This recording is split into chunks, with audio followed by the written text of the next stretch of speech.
Hello, welcome to the Miss Leela podcast.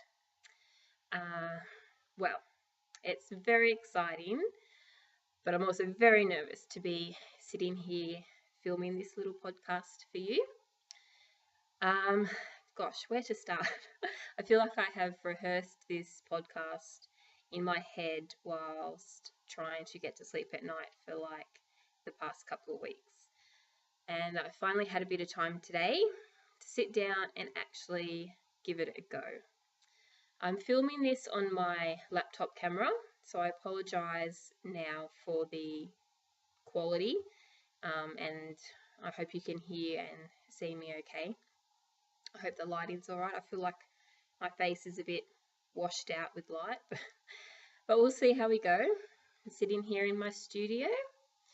The house is very quiet because I'm here by myself. My little girl is with Granddad, and she won't be back till later this afternoon. So I thought I'd take the time now, sit down, got myself a cup of tea, and give this podcast a go. So I thought I'd start with just a bit of an introduction on myself. Sorry if I look down because I've got my notes in front of me. And I'm sorry for the fidgeting because, yeah, like I said, I'm a bit nervous. And if I gaze off into the distance somewhere, that's a nervous habit of mine, especially when I'm rambling and talking and that sort of thing. So I apologise if I don't look at you and if I move around a lot. Hopefully, if I do another podcast, I will get better. Okay, so a bit about me. So my name is Miss Leela. I live at home with my husband, Tim, and our 13-month-old gorgeous girl, Matilda. We live in the Blue Mountains, which is about an hour and a half west of Sydney, Australia. So when I look out my window, there's beautiful gum trees, and we live in a really quiet little private drive at the end of a cul-de-sac. And yeah, it's beautiful. We love living here. I've lived here my whole 30 plus years. Not in this house, obviously, but in the Blue Mountains. So born and bred. We also have 2 fur children. We have Indy, our miniature dachshund, who is she's about 3.5 years old now. She's a bit of a manic terror. Not sure if she'll make an appearance on the podcast. She's quite a spirited little pooch. And I have my stray rescue cat, Tink, who she probably will at some point make an appearance because she is pretty much my shadow when I'm at home and likes to follow me around a lot and tries as much as she can to sneak up onto my lap. What else? So this will mostly be a podcast on patchwork, crochet, just a little bit about my life, I suppose, as a mum and also as a working mum and as a crafting mum. I work as an interior designer 3.5 days of the week. I've been working with my boss for 12 years now. So I love my job. Love working with the lovely, talented ladies that I work with in interior design. And that's sort of one half of my creativity, I suppose. And my other half of my creativity, I don't even know if that's how I should describe it, is a lot different to sort of the work that I do in interior design. I do a lot of work, a lot of commercial design work with club design, offices, hospitality, multi-residential, and it's all very modern, which I love, and streamlined, but my personal style and my personal crafting style is very different. So it's kind of like having two personalities, I guess. So I have my own handmade business, which is Miss Leela Handmade. You can find me as Miss Leela Handmade on Instagram, Facebook. I have an Etsy shop and my web shop, which is missleela.com.au. I think it's .au. I'm on Flickr as well, which I haven't used in forever, and on Pinterest. You can find me there as well, with my many varied boards. So yes, I decided to start a podcast because I've been thinking for a while now that as part of my business I should have a blog. Now, I've tried twice to have a blog and I'm just terrible at it. I just find it so time consuming sitting down and writing out a blog post, editing it, formatting it. And you have to take your photos off your phone and edit your photos and resize them and then format them into the blog post. And it just seems like too much hard work. Whereas with a podcast, I can sit and I can chat away and I can just show you the items in real time, and it just seems like such an easier and a friendlier way, I think, of sharing what I've been up to and what I've been making. So I have to do a shout out and thank the following lovely, talented ladies who inspired me to start this podcast. So they are Jules from So Sweet Violet, Sandra from Sandra's Cherry Heart podcast, Danny from Little Bobbins, and I think it's Amy from Little Tailoress. Oh my god, I hope it's Amy from Little Tailoress. So they're just a few of the podcasts that I've been watching lately, and they're all sort of mostly crocheting and knitting podcasts. I haven't really come across many patchwork podcasts yet. So if you have a patchwork podcast that you would like to recommend, please put it in the comments below.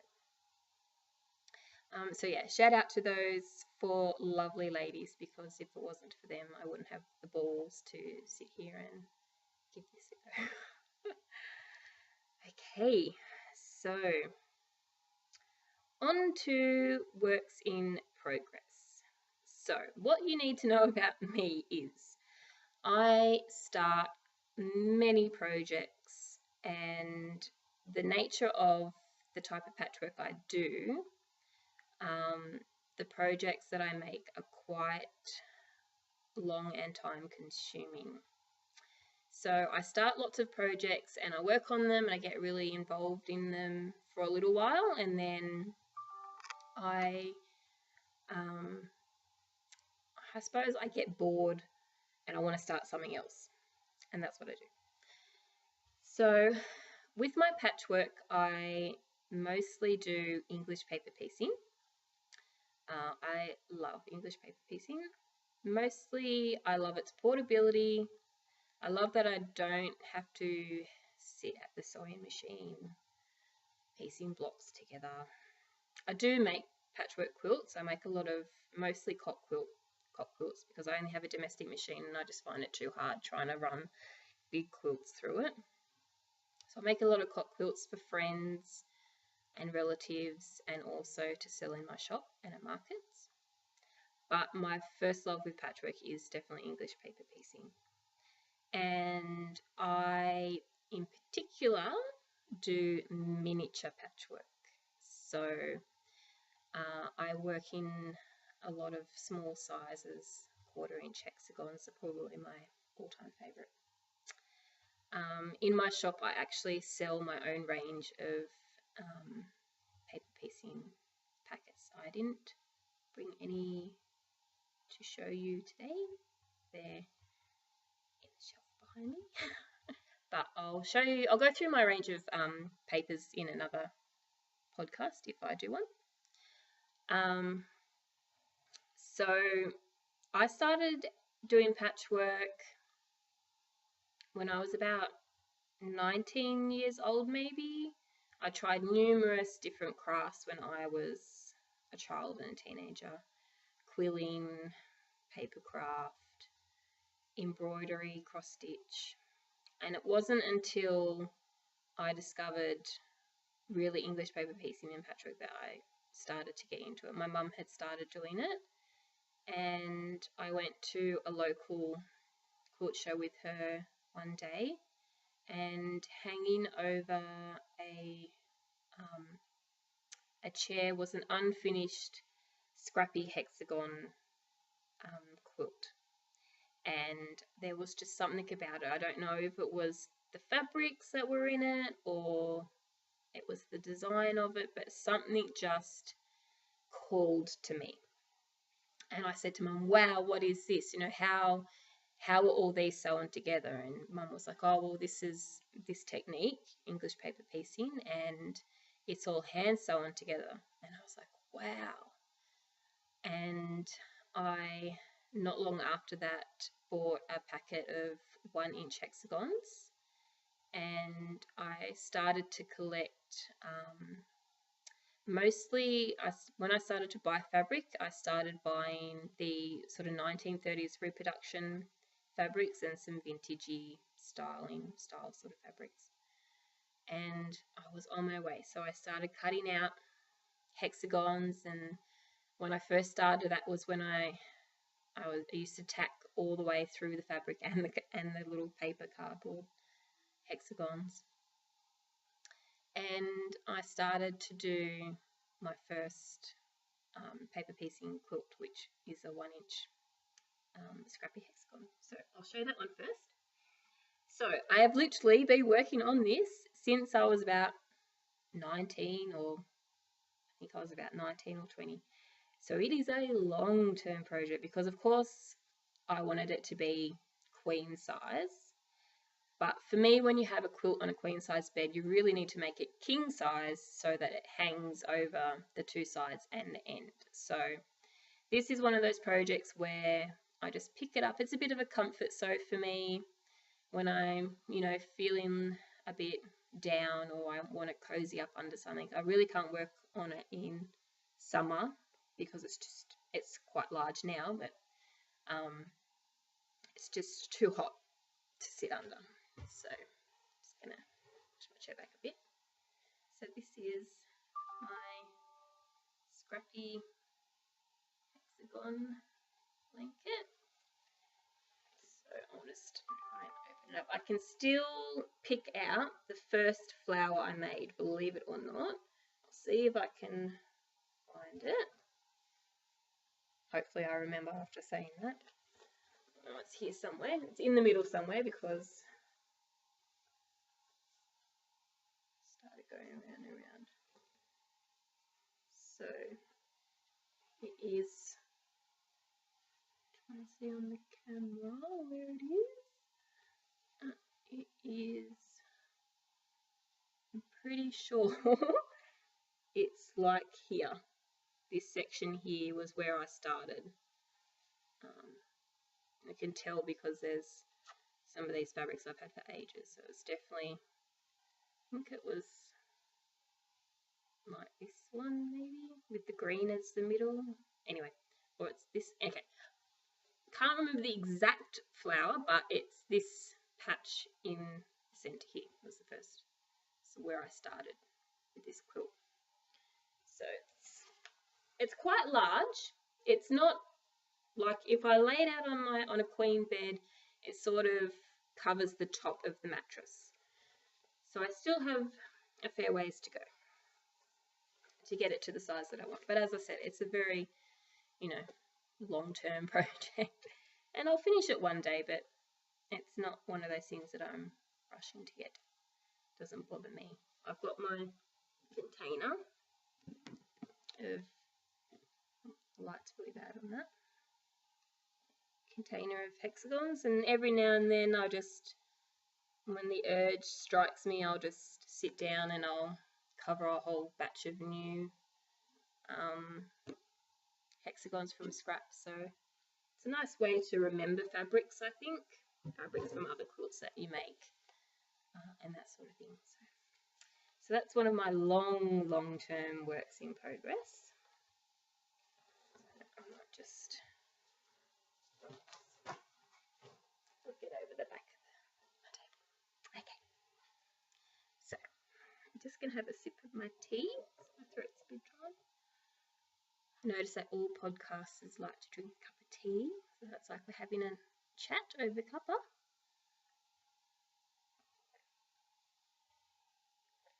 Got my blue spotty cup today. Just drinking Earl Grey tea today, no fancy teas, just one of my favourite stock standard teas. Okay, so my next work in progress, I've been working on this for quite a while too. It's one of my miniature patchworks. So this is what I call a garden of patience. So the first one I made of this, I made quite a few years ago now, and I made it for myself, and it was the first time that I used 1/4" hexagons. I remember I was at the Sydney Quilt and Craft Fair one year. Gosh, I feel like it was at least 10 years ago now. And there was a miniature quilt on display, and I think it was like a tree of life. And excuse me, my husband's calling. I'm just going to pause. Okay, sorry about that. My husband. Okay, so where was I? Yeah, so the first time I saw 1/4" hexagons being used was in this tree of life, and the little hexagons were like the leaves. And again, I had a wow moment, and I was like, Mum, look at this. And I thought, oh, that's amazing. I thought, I can do that. So I, at one of the shopping stalls, I found a packet. Actually, no, I didn't even find a packet that day. It was at one of our local patchwork shops. I was looking at their packets of papers, and they had 100 pieces of 1/4" hexagons. And I said, Mum, look. So I bought a packet, took them home, and started out cutting itty bitty scraps of hexagons. And by this stage, I'd learned how to tack the fabric onto the papers without actually piercing the cardboard. So, and just sort of tacking through the fabric and not the papers themselves. So I started making all these little flowers, and then I started sewing the flowers together, and I ended up making a piece. It's about A3 paper size, and I called it my Garden of Patience because it took me something like 185 hours to make. So, but I thoroughly enjoyed doing it. So I'm just gonna have another sip of my tea before it goes cold.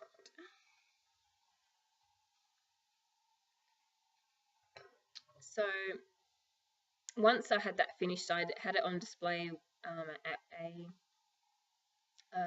at a market stall at my local quilt show, and I had someone order a custom one. So that was the second one I made, and since then I've made one other one. So Garden of Patience issue 3, and I'm working on issue 4. So I'm going to show you issue 4, the one I'm working on first. So this is how far I've gotten so far with it. Hold it up a bit closer.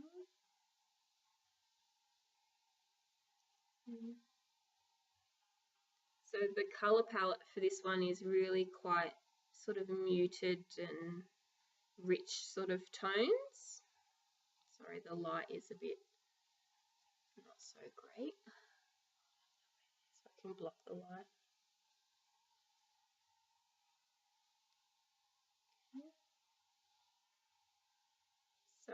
got my tub of flowers ready to go. Yeah.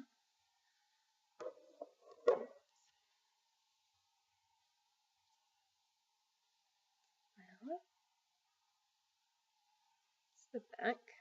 So you can see when I tack them, the fabric really does cover the entire little paper, which I find it much easier to tack them and get really crisp lines or edges. I hand tack all my miniature pieces.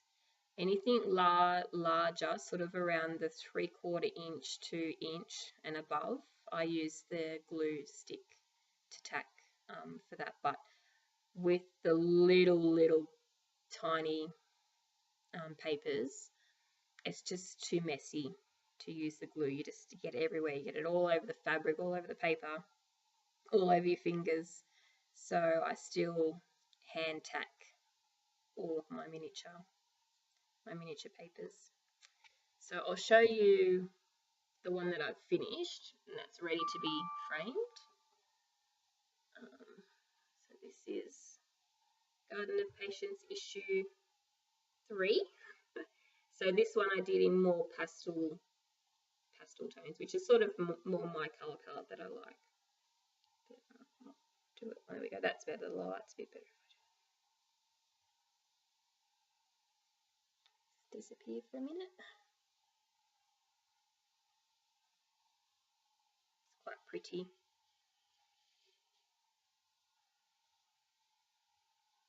So yeah, it's about A3 paper size. So I can tell you how many hexagons are in it. If I can find a little tag. So there are 1,086 hexagons, 137 complete hexagon flowers. So there's a lot in there. And that's why it takes around 185 hours to make. But I enjoy doing it. I love doing the miniature patchwork. Something a bit different too. That, not everybody's doing it.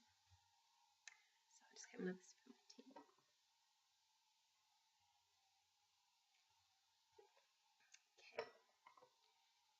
So my other work in progress that I'm going to show you is crochet.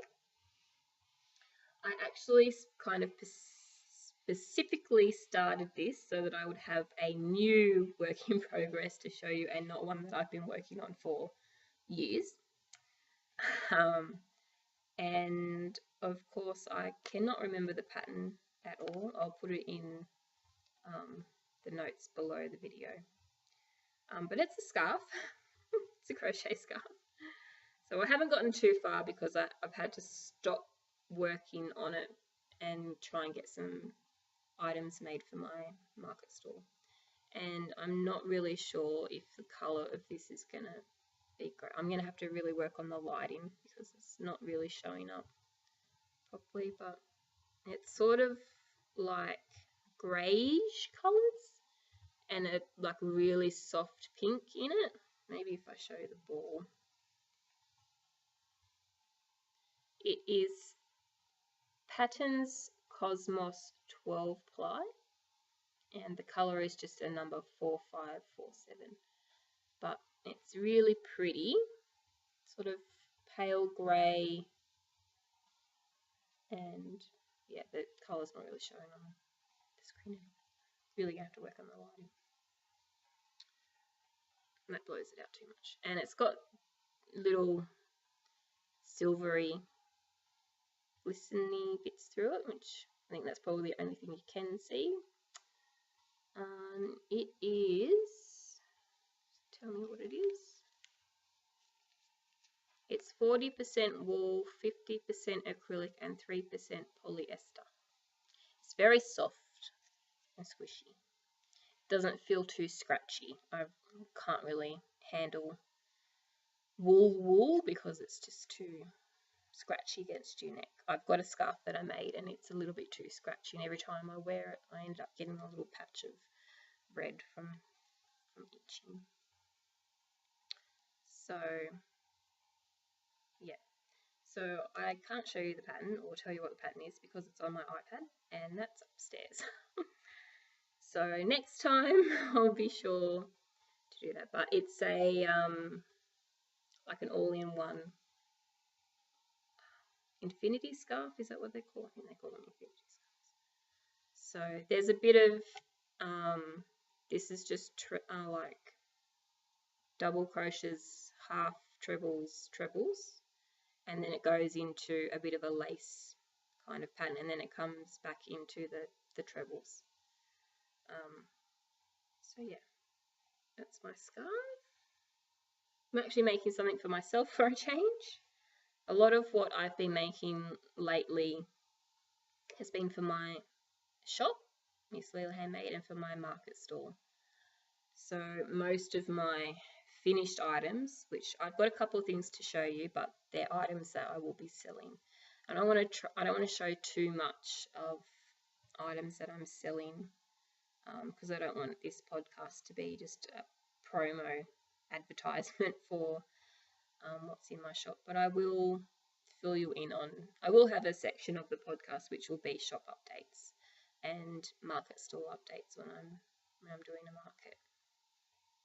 But I'll try and not make this podcast all about that. That's why I wanted to show you some personal works in progress items, and I wanted to start something for myself. I've got so many things that I'd love to make for myself. I've got drawers full of wool. I've got so much fabric. I've got so many items pinned to Pinterest boards of things that I want to make for myself, things I want to make for the home, things that I'd love to make for Tilly.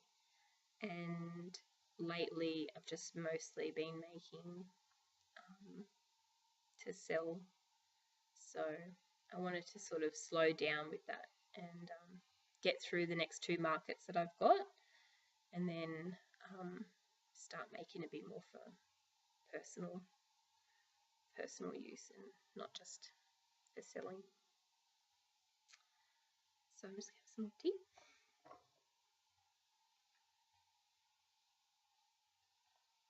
Just going to pause for a minute and just draw the curtain closed a bit because I'm getting a bit washed out again. Okay, that's a bit better. Starting to look very white. Okay, so I'm just going to show a couple of things that I've made to sell, just to give you an idea of things that I do make to sell. So the next market I'm doing is this Sunday. It's the Blue Mountains Babies and Kids Market. I did one last month and I've got another one next month. And then I'm having a break from markets until the big Etsy Made local market at the end of the year in November. So for my market stall, I make a lot of crochet toys. So this is one of the bunny buddies that I make.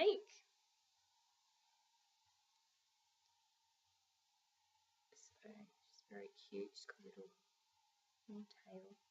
She's in a variegated rainbow wool. Colours aren't really coming across, just the light. You're going to have to do some trial filming, I think, in different areas to try and get the lighting right. But I love how the wool has come out on her head like a spiral all the way around, which I think is really cute. So she's crochet amigurumi, just all single crochets. Alright. So that's one of them. So I'm hoping to make a couple more before Sunday. And then this is one of my boho bears. Isn't she gorgeous? She's going to be really hard to part with, I really do. I think she's beautiful. She's in this lovely soft rainbow variegated wool, one of my more special balls. I tend to just mostly use the acrylic yarns for the amigurumi, but I really want to make some standout pieces in some indie dyed yarns and some different yarns. So the bears I make with joints so that their arms and legs move. Makes it so that they can sit a bit better, and then I do these beautiful little felt feather little headdresses on them. So her name is Bliss Boho Bear. She'll be going off to market on Sunday. A couple other ones that I've got made. So the pattern for the teddy bear pattern is by, I'll put it in the notes below. It's either Little Amigurumi or Happy Amigurumi. She's a shop on Etsy, and she sells her patterns on Etsy.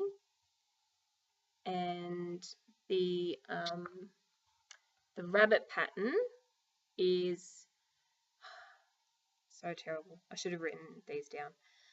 I think it's Crochet Object, and she's on Etsy as well. It's called the Angie Bunny pattern, but I'll put it in the notes below with a link. I'll put the links to the shops so that you can get the pattern.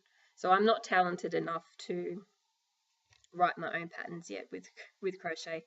I mostly buy patterns from designers on Etsy, and then I make them. Sometimes I put my own little twist on them, like the headdresses for the boho bears, but otherwise I use patterns by other much more talented people than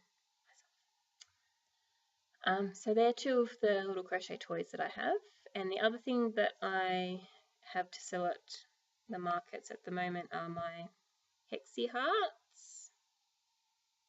So these are 1/4" hexagons. Just gonna hide my face for a minute. So that's a little hearts that I make. There are 46 1/4" hexagons in one of these hearts. So it's all hand pieced, and then I hand applique it, and I frame it in the hoops, in the crochet hoops, and then on the back I've got just a felt circle and my little tag on the back. So they're my crochet hoops. So I've got a few different colours, and I make these in different sizes as well, which I can show you them. So there's some finished items, loosely shown finished items to sell. Oh, got a bit close to the camera there to show you. Okay, so we've done works in progress, finished objects. Now it's on to goodies, or new items for my stash. So last Sunday, Mum and I had our big annual trip to the Sydney Quilt and Craft Fair. It is our favourite day of the year. We look forward to it every year. Last year was a bit different because I had just had Matilda. I think she was about 6 weeks old. So she came with us, and my dad came with us as well, so that we all sort of looked at the quilts together. Matilda was in the pram snoozing, and then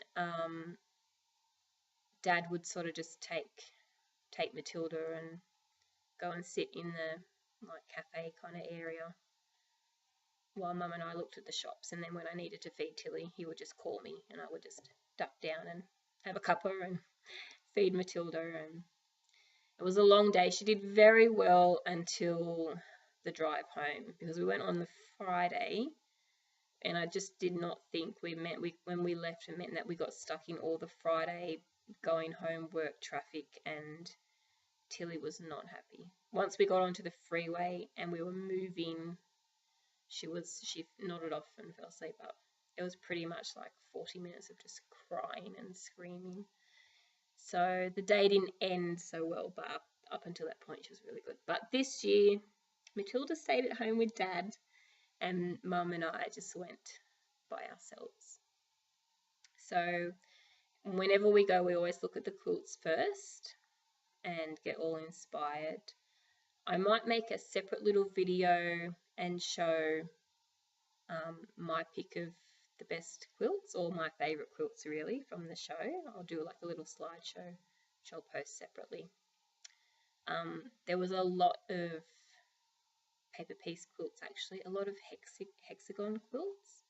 Some beautiful big sort of mosaic quilts there, which was one of my favourites. So we always look at the quilts first, and then we have morning tea, and then we look at the shops, and then do a bit of retail therapy, and we have lunch there as well. So I'll show you my goodies from the quilt show. I've got them down here. They're not all kind of patchwork related. I'm on a bit of a fabric buying ban because I've accumulated so much fabric, and I've actually been going through my stash, and I've been using it up a lot, making a lot of cot quilts and play mats for my shop, just to get rid of. I've just got so much fabric, and I've got so much fabric that I don't know why I bought it. I look at some things and go, I mean, I know your tastes change over the years, and my tastes have definitely changed, I think. So there's a lot of fabric in there that I think, oh, I'm not going to use this. I'll make it into a quilt, and if someone loves it, falls in love with it, they can have it. So the only fabric that I was allowed to buy was Liberty fabric from the Strawberry Thief. You can find the Strawberry Thief on Instagram. I think she's based in Victoria, but she's been to the show the last couple of years, and so I was only allowed to buy fabric from her, and only Liberty fabric, and that's because I've been starting the collection to use in a specific project, which I'm not quite ready to start yet. I'm just slowly collecting the fabric because it's so expensive. I love it. It's so expensive. So I'll show you the ones that I bought. They're beautiful. They're so soft. I love. So I bought. It was if you buy 10, you get one free. So my initial plan was to only spend $30, but I ended up spending $40 so that I'd get one free. And I just bought little fat 16ths. So they're not very big, but because it's a miniature project that I'll be using them for, I don't need a lot of fabric. So the fabric pieces almost the back are only, can you see? They're only that big, which is plenty for what I'm gonna do it for. I'm not gonna divulge yet what the project is. When I eventually start it, then I'll let you know. But so I got this one,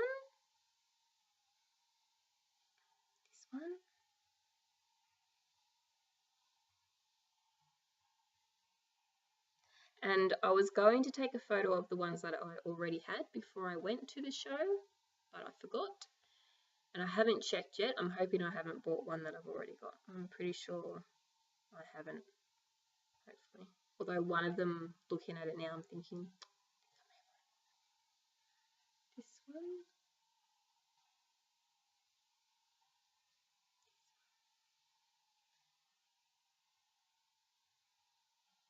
And I always try, the thing that I love about the Liberty fabric prints is that they're all quite small scale.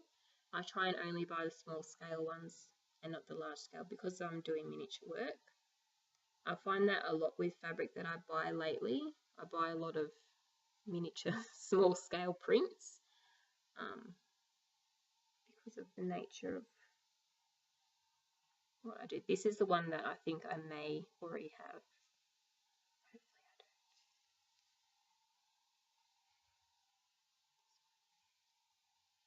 Actually, this one's looking a bit. Can never have too much, right? Can never have too much liberty. Oh, the colour's really. Oh, there we go. And then this dark. It looks really blue in that, but it's more like a teal colour. I'm really gonna have to do something about the lighting. It's not showing up properly. So that's my only fabric. Oh no, wait, actually, I did buy some other fabric. I've been wanting to find a supplier for really nice plain fabric.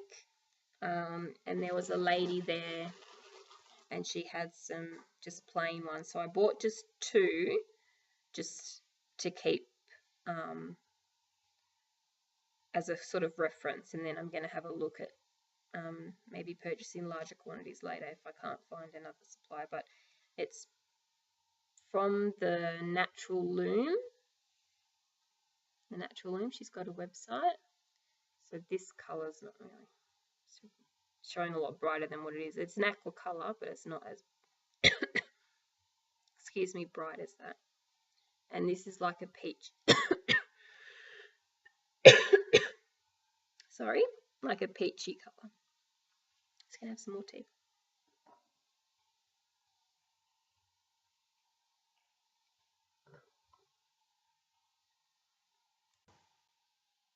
Sorry, I just paused for a minute because I was having a little coughing fit. I think my throat's getting a bit dry. So yeah, so I bought these two. So they're like a bit like a really good quality homespun. They have a little bit of a linen look to them. They're quite soft and the weave is a little bit open. So thought they were really nice. She had some really good colours. I just bought these two colours because they're my favourite colours. And they're sort of my Miss Leela branding colours as well. So I thought I'd start with them. See what they're like to piece with. So I bought them. And I should have taken these out of the packet actually. Maybe I'll do that now. Excuse the crinkling. I know some people love to hear the crinkling noise. I'll just take one out. So I bought these little butterflies. Separate the wings a bit. Oh, I'm getting glitter everywhere. So I've got 3 different sizes. That's the small one. And then I won't take these ones out of the packet, so excuse the crinkling. So a medium and a large. And I just bought these because they were pretty and sparkly. But I started doing a bit of styling photography. And because I like to style all the products that I make, and a lot of like the things that I make are toys, I thought these would be really cute to style when I do shelfie lays, and is that what you call them? Shelfie styling. So yeah, I just bought those. They were only $10 for the 3 pack of 3. What else did I buy? I bought a set of the Wonderful Deco Bob free-round bobbins. My Auntie Jackie, hello Auntie Jackie, who also does English paper piecing, she tried these for her piecing and her applique. I've been using the Superior Threads bottom line thread, and I don't have it with me now. I'll share on another podcast the exact colour that I like to use. But I've been using that pretty consistently for all my English paper piecing. It's a really fine, strong thread to use, but I do find that it does twist a bit. And because I'm a bit lazy and I like to use a really long piece of thread, so it can get quite annoying when it twists. But my Auntie Jackie tried the Wonderful she's tried the Deco Bob and she tried the Invisi Fill Wonderful threads, and she said that they were both really good. They didn't twist as much, if at all, like the bottom line thread. So I thought I'd give them a go. I was a bit disappointed with the colours though. So the colour that I use in the bottom line thread is a really good neutral blending color. It blends in with pretty much any fabric, be it light and some dark, really dark colors. Obviously it will show a little bit, but even then it's pretty good, because I do very tiny little weeny peeny stitches. I hate when my stitches show in my paper piecing. So even when I use it on dark colors, you can see, I don't know if you'll be able to see, you can just sort of see some of the stitches on this dark one, but if you look at like this blue one, you probably can't see them as much. So I thought I'd give them a go. I got this packet because it has 4 colours in it. The colour that I use in the bottom line is somewhere between this and this one. So this is like a really pale silver, and then this is like an ecru, a black and a white.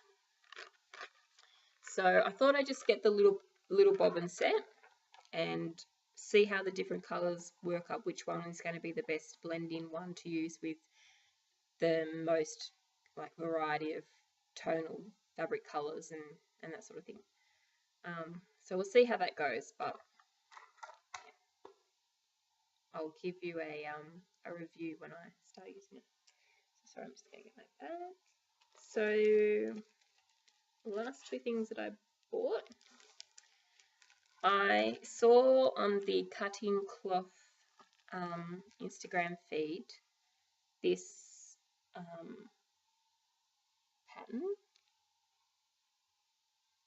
and she said that she was going to have kits available at the show, and I just fell in love with it. So it's crochet, little crochet purse. So because we went on the Sunday, she didn't have any kits left, but she had the pattern still, and she still had a packet of it's lined with Liberty print and has this pretty little zipper. So she had 2 of these left, and she had the patterns left, but she didn't have any of the wool for the kits left. So I bought the kit, and she's going to post out the wool for me. Then in hindsight, I thought to myself, I could have just saved myself some money and just bought the pattern, because I've got fabric to use and I'm sure I could find a zipper, and I forgot that I had recently bought a whole heap of the Stylecraft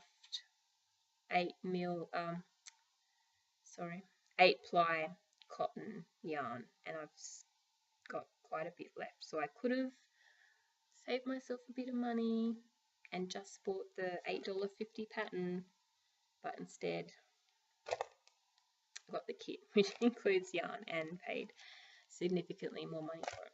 So I was a little bit annoyed with myself when I realised what I'd done, but it's done now, and I'll just try and not think about it. But I'm looking forward to receiving the wool and making this little purse. I think I might make this purse and use it to keep my crochet hooks in. At the moment they're kept in like a plasticky store-bought little zipper pouch, and I'd really like something a bit nicer, a bit more handmade for it.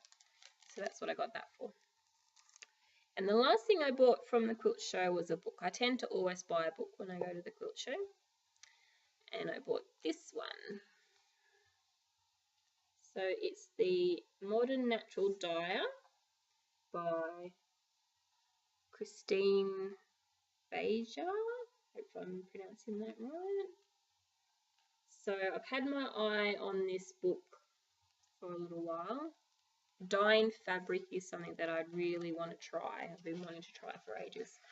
I just haven't had the time to get around to it, but it's beautiful. It's got all different information on different natural sort of things to get the dye from. Things to get the dye from. That doesn't sound very good, does it?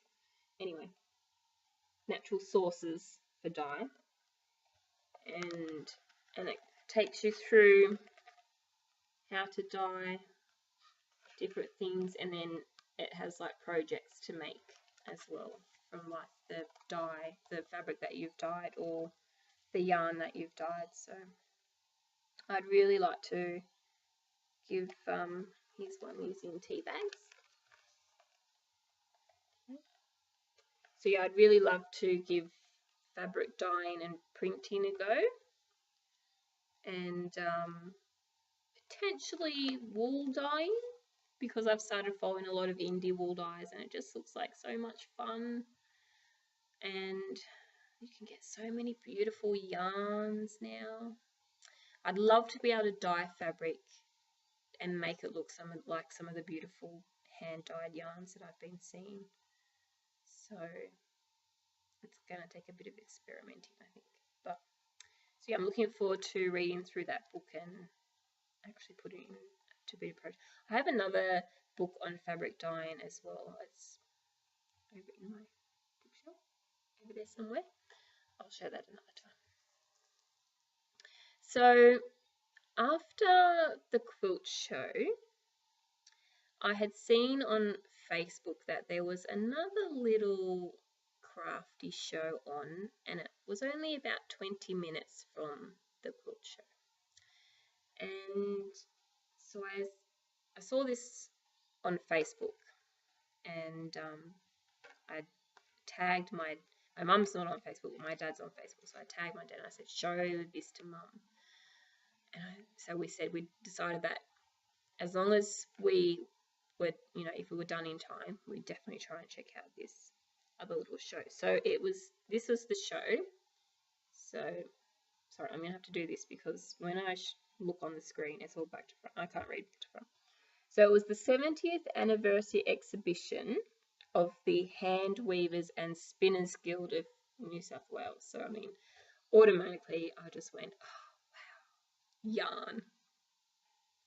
So we went to check that out, and Mum and I walked into the room. It was only a small room. It was only a small little show.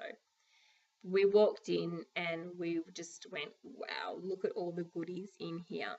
And there was so much beautiful roving that you could dye yourself, roving that had already been dyed. There was a lot of hand-dyed. There was some hand-dyed yarn there. And all the people there, they were so lovely and so happy to just chat about what they do and what they make, and if you had any questions. And so it was fantastic. So I came away with some more goodies from there. So one of our local wool shops was there, and that's how I found out about it, because I followed them on Facebook, the Wool in Penrith. So they had a little pop-up store there. So even though I can go to the Wool any time to buy yarn, I bought some from the Wool. So I bought this, and again, this is not going to show the colour properly at all. It's not too bad. So it's one of these layer cake, what do you call these, variegated layer cakes?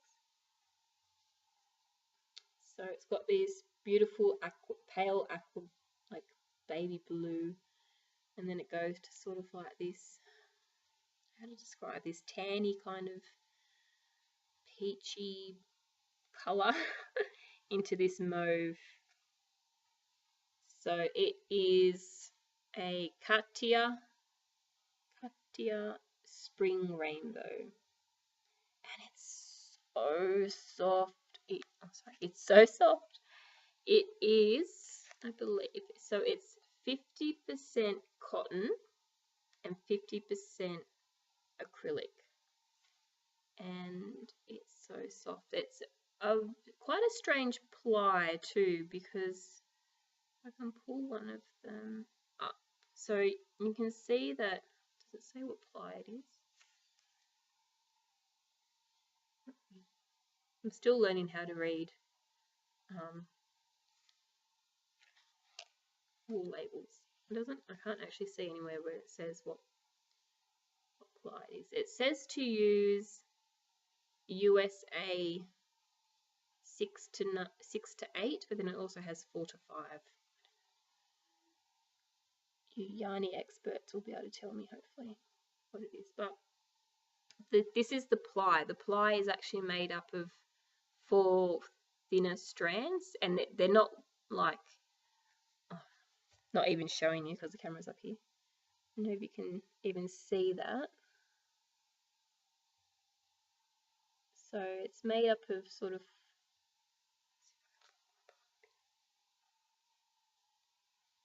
4 little strands make up the ply, if I'm even describing that in the correct terminology. I apologise. So yeah, it's a bit unusual in that sense, but it came with a free pattern. Just this gorgeous shawl.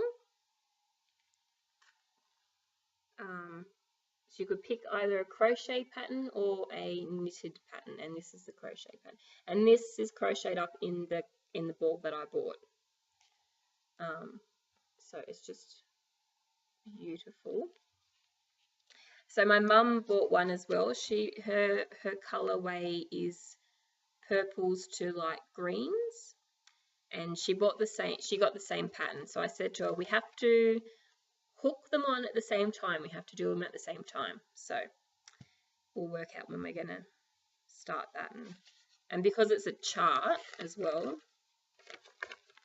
it's a chart, and I've never worked from a chart before, so I'm like, I'm going to probably need your help anyway, because I've not worked from a chart before, so that will be fun and exciting. So I got that from the Wooling, and then I also bought this from Dairy Road Alpacas, and it is so soft. Oh my god, I was oohing and ahhing over their little stall. They had these, I'm just going to go down, they had these sacks about so big of the raw alpaca fleece. Oh my gosh, it's so soft when you touch that fleece. Like I just wanted to like get a huge human-sized bag of this fleece and just jump in it, because it was so beautiful and soft. And they had all the different colors. So they had, because obviously alpacas come in many colors, they had, you know, the beautiful chestnutty brown color and the darker, richer brown, and then all the sort of different creamy colors. And they had them in these sacks, and it was just, and I was surprised when you touched the raw fleece. It doesn't have that oiliness that wool fleece has, sheep fleece has. Doesn't have that same lanolin kind of oiliness to it. It was just beautiful and soft. And she had a couple of different cakes. They're called cakes, right? And I got this one, which again, the color, it's not really going to show, but it's just like a cream, mostly cream, and it's got little hints of pale grey and like a pale peachy pink color, which is, if you can see what I'm wearing, I love these sort of pink tones. So this is so it's 100% Australian alpaca, and this is 50 grams. So on her stall she had some little hand mittens made, and so I think I'm going to do that. I'm going to make some little, or like little hand wrist warmers. So I think I'm going to crochet up a pair of wrist warmers in this. So soft. Oh, I just want to hug it. So I got that. Okay. And the last thing that I got from the market sort of shop there was some dye to start experimenting with. So this is Dream. I'm not even going to actually try and pronounce that, but it has 1, 2, 3, 4. So it has 5 bottles of dye in yellow, scarlet, red, 4B, turquoise, and jet black. It also has soda ash fixative and dye wash. So it's a little sample kit. And I chatted to this very helpful lady on the stall, and I said, so if someone was just wanting to start like learning and trying to dye, would I start with something? So she said, yes, this would be perfect. And there's information inside on how to go about it, how to mix the dye, and when to use the fixative and when to use it, because I've got no idea. I've got books that I need to read on dyeing, obviously. So, but yeah, so I bought that. I think it was $30. So I thought, right, buy this and I can start experimenting, learn the process of you know, just generally, you know, mixing the dye, dyeing the fabric, fixing it, washing it. So I thought this would be a good way to just start learning the process of dyeing fabric, and then I can move on to experimenting a bit with other techniques and using resistors and that kind of thing. So that's my last goodie. So from there, so that was the part of the exhibition that was like little stalls. But in another, this was in like an RSL club. And then up the road in a local church is where they actually had their exhibition in a hall there, because the lighting there was a lot better. So Mum and I wandered up there and we had a look, and oh my gosh, there were so many exquisite weavings there, and knitting and crocheting up of hand spun yarn and that sort of thing. And some of the weavings were just so intricate, so like the little stitches were so small and they were just beautiful. And there was a lady there who was spinning, so you could see what it was like to spin. There was another lady there who had a whole heap of different fleeces from different breeds of sheep, so you could have a look at the different fleece. And there was a man there who had a large floor standing loom, and he was demonstrating weaving, and we stood and chatted to him for a little while. He's actually local, he actually lives up here in the Blue Mountains, and he does weaving workshops at Glenbrook. And he was a delight to chat to. He was so passionate about his craft, and I was just amazed by this piece of equipment that he had. I can't remember what all the little bits and pieces are called, but this one that he's got has 800 of the little, I don't even know how to describe it, the little bits that you feed the yarn through, and you position them to make the pattern. Weavers, if you're watching this, I apologize, I'm just not really describing it right, but I'll also include some photos that I took in a separate little like video slideshow that I'll make and post of the pieces that were on display. And there's also a photo of this, I can't remember I think his name was Andrew, but I could be plucking that out of thin air.